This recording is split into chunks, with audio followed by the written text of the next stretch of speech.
श्री राधे कृष्ण। ओम नमो भगवते वासुदेवाय नमः। कथा 49। 16,100 कन्याओं से विवाह।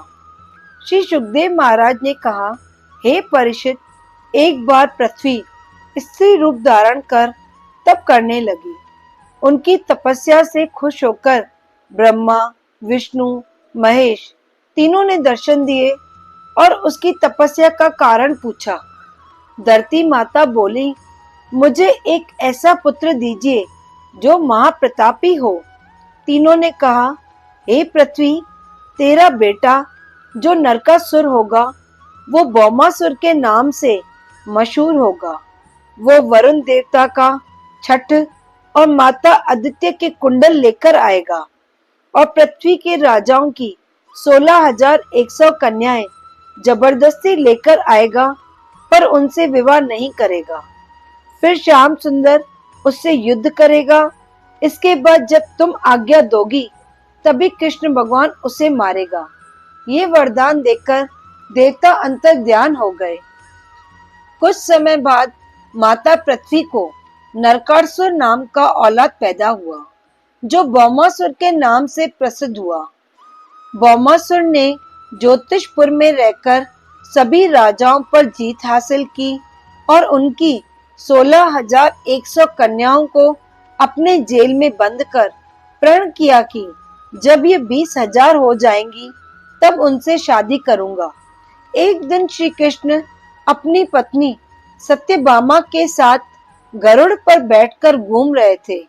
तभी भौमासुर के किलों से उन कन्याओं के विलापों की आवाज आने लगी।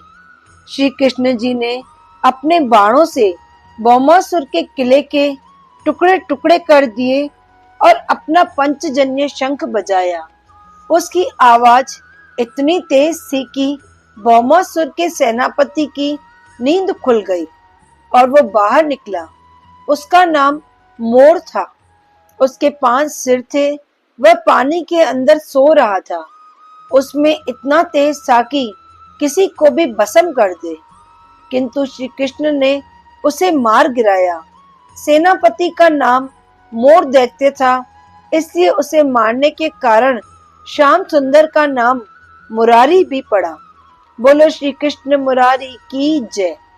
भौमासुर को अपने सेनापति मोर की मृत्यु का जैसे ही पता चला, वो अपनी सेना लेकर श्री कृष्ण के पास आ गया।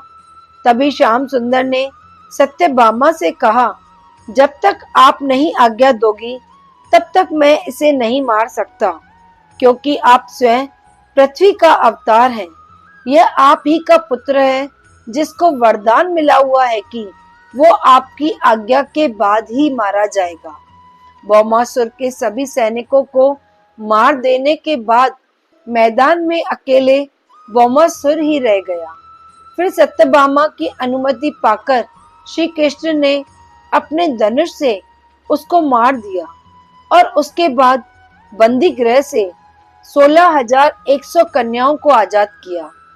तब वहां सभी कन्याओं ने अपनी मनोकामना बताई कि सभी को अपने पति के रूप में श्री कृष्ण चाहिए। श्री कृष्ण ने सभी की मनोकामना पूर्ण की और सभी को अपने राज्य द्वारकापुरी भेज दिया। इस तरह कृष्ण जी के 16,108 विवाह संपूर्ण हुए। बोलो श्री कृष्ण भगवान की जय। श्री राधे कृष्ण। ओम नमो भगवते वासुदेवाय नमः।